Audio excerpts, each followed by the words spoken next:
الليلة نتكلم إن شاء الله عن تبلاغة.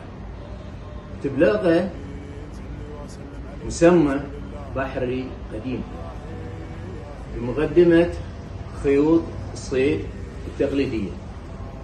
التبلاغة تسمي الأداة.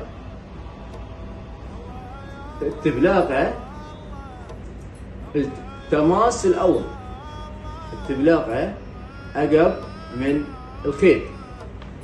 وأنا رايح أعرفكم على التباليد وبعدين رايح أشرح واحدة من التباليد.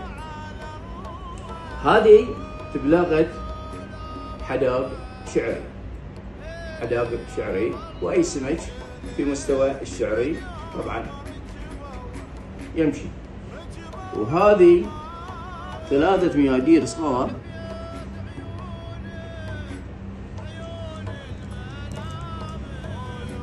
هاي 3 ميادير صغار تبلاغة مسيلقات.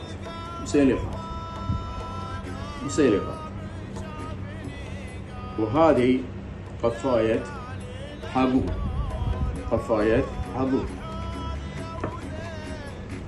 وهذه تبلاغة بدح.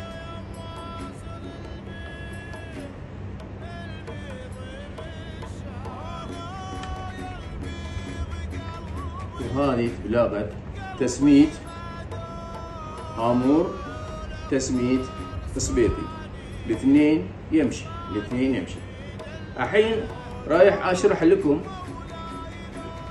عن تبلاغة الشعر. هذه تبلاغة الشعر، وهذه خيط نايلون على قبة. الحين هذه اسمها خيط نايلون على قبة، ما اقول عنه خيط حداق. الحين واحط على التبلاغة مالته، التبلاغة مالته هي اللي تسميه. اي لما احط عليه التبلاغة حطيت عليه الاسم، ركبت عليه الاسم، الحين بقول عنه شنو هذا. الحين بسميه شنو؟ خيط حداق ركبت عليه التبلاغة. الحين ما اسميه نايلون على قبة، اسميه خيط حداق شلواح. الحين جبت البلد دي الصغير وحطيته عند التبلاغة،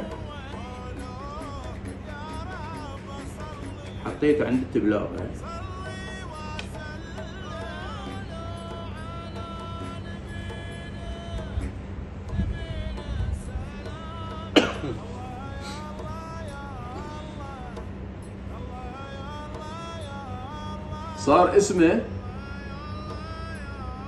خيط شلواح زلاقي. شوف شلون صار اسمه زلاقي. هذا شيء متعارف عليه ما بين اهل الزلاق واهل البدية.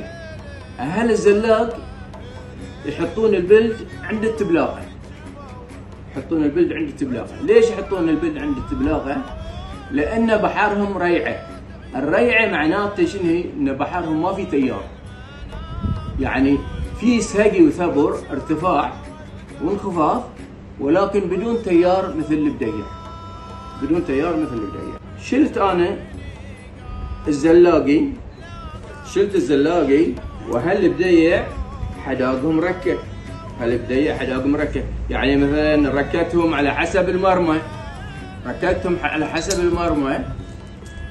8 أبوع، 10 أبوع، 15 باع، على حسب طرحته والمرمى.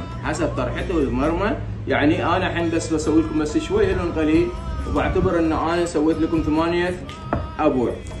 حطيت البلد العود،